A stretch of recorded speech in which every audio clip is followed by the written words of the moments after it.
Okay, this one just came down. I've had it for 979 days active service. It's the Eufy Outdoor Cam E210. It's about the size of a racquetball. It's pretty good, and actually it doesn't come in black. I've got a silicone sleeve on it, and I did that just to make it seem a little more discreet. But you can see actually, if I take all that stuff off, it's nice and white. It is a wired camera, so you have to plug it in. It comes with a USB connection or an adapter. The other thing is that it is a Wi-Fi camera, so it connects to your home base or it connects to your Wi-Fi and communicates directly with that, and so you can view it via your app. I was having this problem, and the problem was that of all of the places on my property, the only real security concern that I actually had was the well. There were a couple of situations in which I had some serious vandalism. Someone had clipped the tube to the pressure switch at some point, I think maybe a service worker, out of frustration or something, because I asked them to do something they didn't want to do. When you do that, the pressure switch never shuts off and the well itself burns out. So what happened was I just walked out, coming to my car, passing the well, and noticed basically what looked like a geyser. The other time, we had someone working in the garden and they were shoveling a bunch of compost. And they got tired, it was a hot day. The next thing I know, there's about a foot of compost in the bottom of our water softener.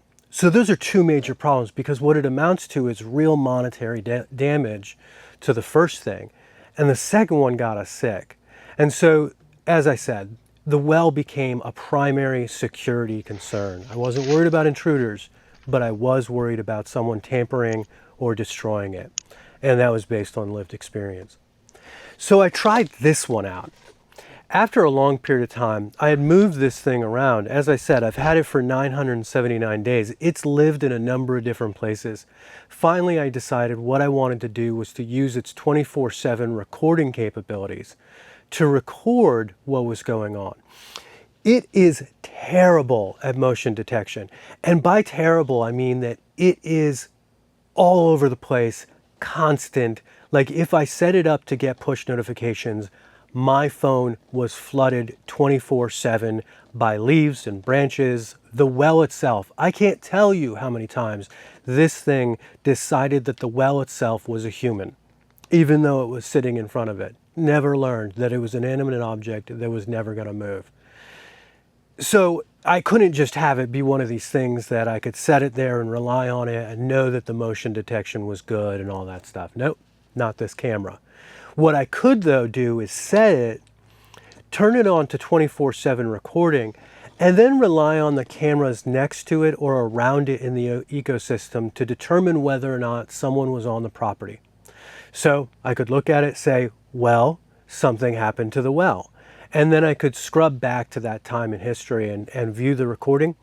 Or if I knew that someone was on the property, I could timestamp that from other cameras and then pull up the footage from this to see if that person even went anywhere close to the well. That system was not ideal, but it was very effective. The other thing that is good about this camera is the fact that it is small, and you can put these rubber things on it and make it look dark. I think if you spray painted it and watched the lens, it'd probably be pretty good that way too. What I was able to do is just stick it anywhere because it's got a magnetic base on it. That was super convenient. You screw the metal plate onto the thing, the wall, the tree, whatever it is, and then this thing just slaps up against there. Really strong. It stayed up maybe 12 feet high in a moving palm tree for a year. I mean, this thing didn't move. It stayed up there. It was perfectly fine. The only trouble I had was when squirrels came around. So a squirrel would climb up there, maybe knock the lens out of alignment or something like that, move the ball a little bit. It is a ball, so it's going to move around in the base. Again, makes positioning and location very convenient, makes a squirrel sitting on it very annoying because every time the squirrel nudges it, it's going to move. A little bit of a hassle. It did eventually fall down, And again, I'm not sure if that was because of an animal of some kind, or the palm tree finally moving too much for the taste of this long cable. But it fell to the ground. It didn't get harmed in any way. It had a soft landing of nothing but palm fronds and stuff underneath the tree, but it didn't get harmed. Rather than putting it back up there, I decided that I was going to attach it to the well itself. It has a pretty wide aperture, wide field of view, so, you know, it was a non-specific view of the well, and my personal journey has been one in which I really wanted to see exactly if someone touched the pump.